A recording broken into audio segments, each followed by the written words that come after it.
안녕하세요. 대단한 부동산 꼰대들의 이상수 이꼰대입니다. 꼰대죠, 조범식입니다. 반갑습니다. 네, 반갑습니다. 네.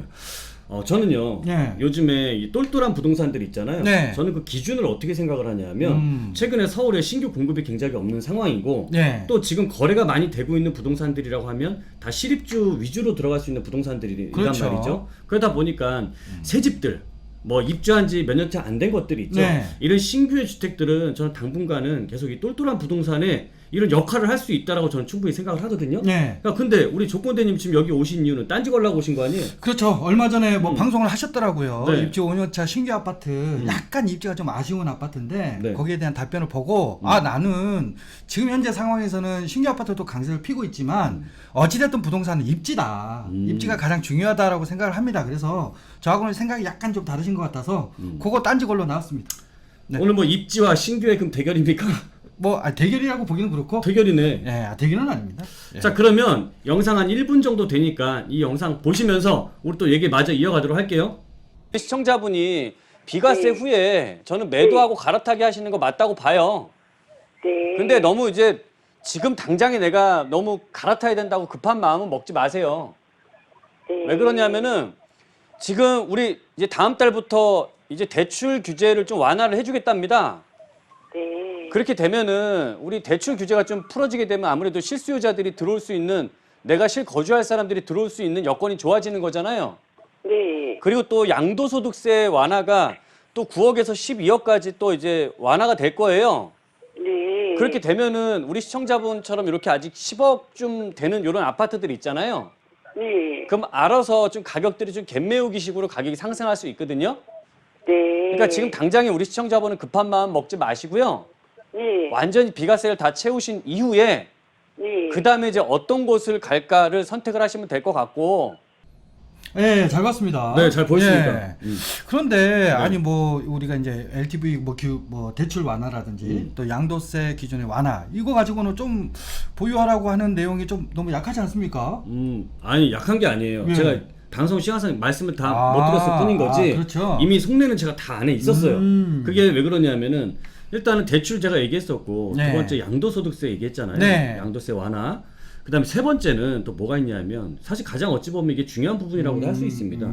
신규 공급이 굉장히 부족해요. 그렇죠. 그래서 신규로 나올 수 있는 것들이 앞으로 한 5, 6년 정도는 돼야 재개발들이나 재건축들이 진행이 됐을 때 그렇죠. 물량들이 조금이라도 서울 안에 나올 수 있거든요. 이 사이까지는 신규 공급이 부족하다라는 거죠. 그러면 결국 신규의 희소성은 뭐 지금과 같은 희소성은 계속 유지가 될 수 있기 때문에 네. 가격은 또 오를 수 있다라고 보는 거고, 여기에 최근에 굉장히 높게 상승을 하고 있는 전셋값입니다. 네. 이 전셋값은 2+2 계약기시 청구권이 되면서 저는 이제 우리 작년 8월 때부터 시작을 했잖아요. 네. 그래서 이제 이게 3년 그러니까 이제 1년 차가 됐어요. 그렇죠. 그러면 앞으로 2년, 3년, 4년, 그러니까 2024년도까지는 이 전세값 강세가 계속적으로 진행이 될 것 같고, 또 여기에 더불어서 사실 요새 아시다시피 3기 신도시 청약하시는 분들 굉장히 많이 기다리시잖아요. 그렇죠. 그러다 보고 결국에 전세 수요로 계속 남을 수밖에 없어서 전세값은 저는 더 올라갈 수 있다. 특히 매매값하고 전세값이 큰 차이가 없는 이런 입지가 좀 약하더라도 이런 지역들은 전세값이 매매값을 올릴 수 있다고 봅니다.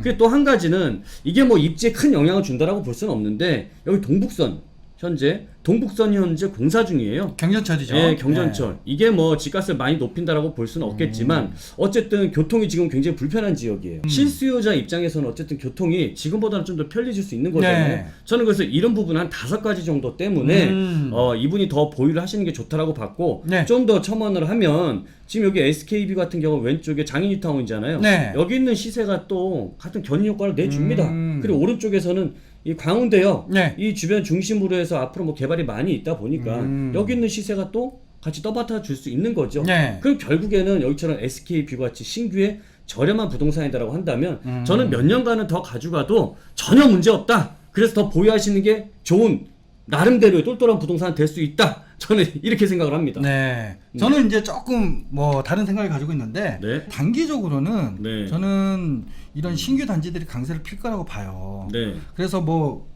저도 일정 부분은 동의를 합니다. 네. 그런데 이런 신규 단지들도 네. 입지가 좋은 단지들 있죠. 네. 입지가 좋은 단지들이 강세를 필 것이다. 근데 입지가 좋다라고 한다면 어떤 게 좋다? 일단 뭐 교통에 대한 여건이라든지 네. 또 요즘에는 뭐 신규 단지들이 초품화 단지 그래서 초등학교로 품고 있는 단지들이 인기가 많지 않습니까? 그리고 대형 단지 커뮤니티도 잘 돼 있고 이런 대단지들을 많이 선호하는데 SK 뷰 아파트 같은 경우에는 신규 단지라는 강점을 가지고 있어요. 네. 근데 초품화 단지는 아닙니다. 초등학교 가려면 굉장히 좀 주변 지역에 좀 멀리 가야 되는 그런 단점을 가지고 있고 근데 엄마들이 조금 힘들어한다고 하더라고요. 그래서 그리고 또 역에서도 좀 멀고요.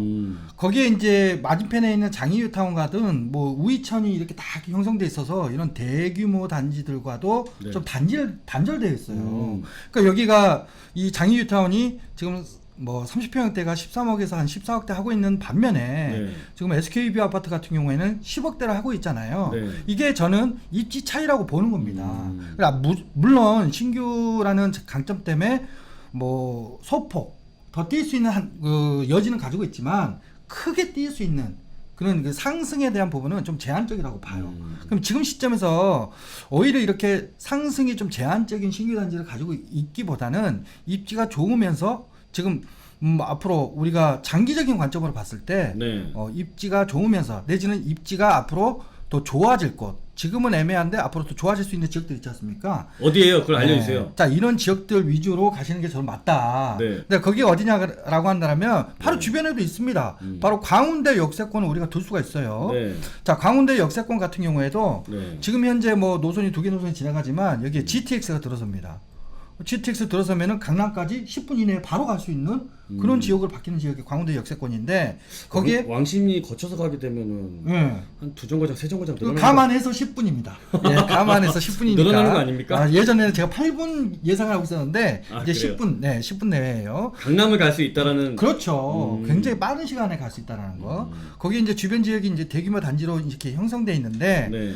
여기에 이제 철도 차량 기지 요 부분이 앞으로 개발이 진행되면서 상업시설, 편의시설 이런 게 들어온단 말이죠. 살기가 더 좋아져요. 출퇴근도 편해지고 살기도 좋아지고 그 주변에 이렇게 대규모 단지로 형성되어 있는 이런 단지들 같은 경우에는 여기에 재건축이다.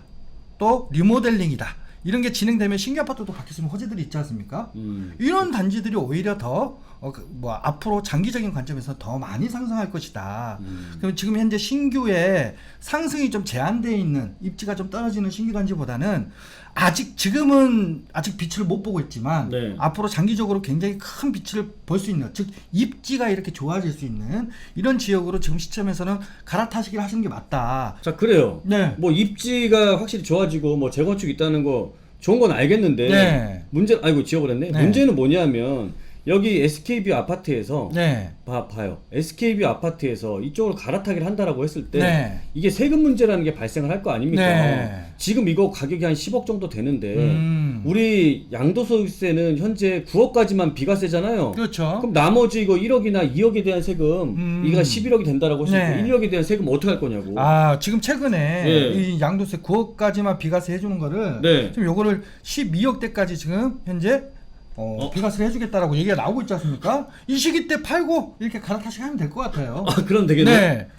자 그러면은 네. 알았어요. 그러면은 호재 지역에 네. 또 이렇게 우리 여기 사시는 분들도 옆 동네 가는 것도 뭐 좋긴 하겠지만 네. 재건축 아파트 있겠지만 네. 이거 말고 또 새로운 지역에 또 이런 것도 원하신단 말이죠. 네. 몇 군데만 좀 얘기해봐요. 몇 군데 몇 군데만 얘기해봐. 예. 네. 추가적으로 좀 더 말씀을 드리자면 자, 거기 어디라면 바로 네. 뭐 이제 노원역 역세권 개발되는 이 네. 주변 지역에 이런 도보 10분 거리 이내에 있는 이 상계주공이라든지 네. 아니면 창동역 있죠. 네. GTX 호재나 역세권 개발 호재가 있는 여기 지역들도 마찬가지로 역세권에 있는 이런 재건축이 들어가는 지역 있는 호재 이런 단지들 네. 이런 단지들이 강남권은 지금 현재 토지거래 허가구역으로 지금 대규모로 재건축이 되는 지역들 같은 경우는 이제 규제가 들어갔단 말이죠. 네. 목동, 여의도, 뭐 압구정 이런 지역들이요. 네, 토지거래 허가구역으로 지정이 됐죠. 그렇죠. 그래서 이제는 이 강북권에 네. 이렇게 대규모로 정말 뭐 한 10만 가구 정도 되는 이런 대단지들 양쪽 다 합하면 이런 대규모 재건축 들어가는 지역들이 굉장히 유일무이하거든요. 없어요? 강북 네. 쪽에 이만큼 네. 암만 재개발들 많이 만들어져도 네. 이 정도의 노원이나 창동처럼 네. 대단지 아파트들이 만들어질 수는 없습니다. 그렇죠. 그래서 지금 뭐 토지거래 허가구역으로 보통을 한다면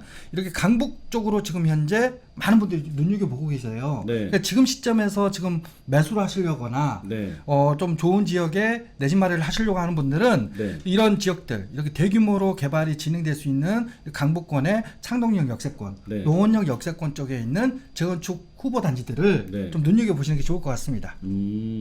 야, 근데 이 지역들도 최근에 가격이 네. 되게 많이 올랐거든요. 네. 그래서 여기 뭐 대표적으로 요 창동에 보면 요 19단지라든지 네. 창동 주공 3단지들 네. 그렇죠. 여기 되게 인기 많은 단지잖아요. 네.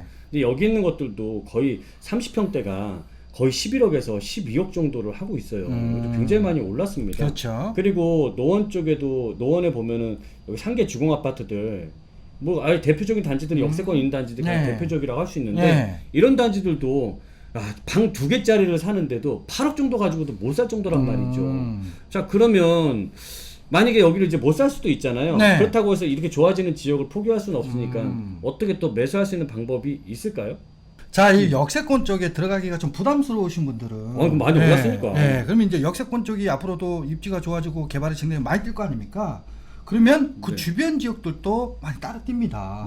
근데 우리가 여기 이 강북권 지역은 여기는 상계 그리고 중계 하계로 나눠서 볼 수 있거든요. 네. 근데 중계동은 지금 여기가 교육이 좋은 지역이다 보니까 여기도 여기는 비싸요? 비싸요. 네. 근데 이 중계역 역세권 있잖아요. 네. 이 중계역 역세권이라든지 한정거장 더 밑으로 내려가면 우리 하계역 역세권 이런 지역은 아직까지는 좀 저렴한 상황이거든요. 오. 그러면 이런 중심권 호재로 인해서 네. 바로 이런 중계역이나 하계역 역세권도 영향을 받으면서 가격이 뜁니다.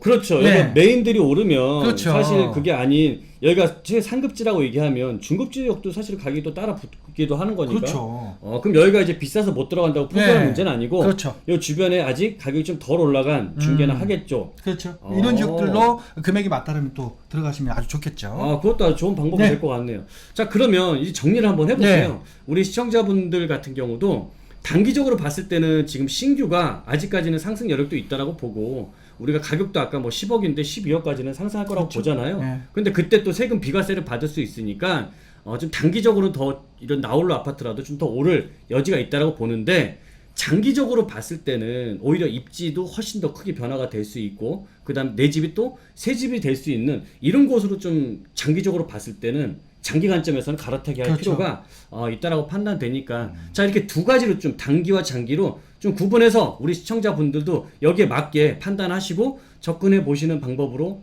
해보시는 게 좋을 것 같습니다. 자 이렇게 정리하면 되죠? 네, 그렇습니다. 자 오늘 내용도 우리 시청자분들이 유익하셨으면 구독, 좋아요. 알람 설정 꼭 해주시고요. 저희가 다음에도 더 유익한 내용 가지고 준비해서 돌아오도록 하겠습니다. 감사합니다.